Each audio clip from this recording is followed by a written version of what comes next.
So this is a Presto HeatDish from Costco. I bought it about 9 years ago. And what it was doing, if I would run it, for example, on high setting here, after about 10 minutes, it would start making the buzzing sound like it's been tipped over.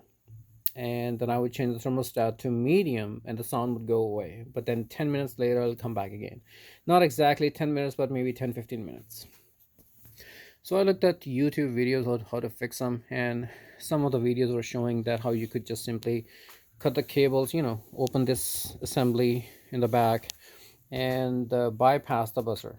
I wouldn't recommend that. It was $59 or something, and it's just not worth my entire house. So if it doesn't work, still gives you problems, throw it away. It's not worth bypassing and putting yourself in some kind of a risk of fire.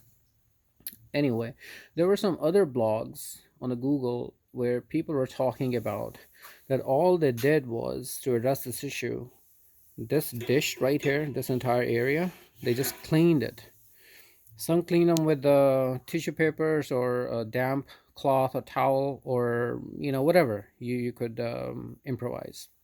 In my case, I had this 14 inches long brush, and what I did was simply ran it through entire surface on the inside one by one, and didn't really clean it thoroughly, just enough that the dish does not have any layer of dust on it. I don't know, there may be some kind of correlation between that sensor and the dish itself.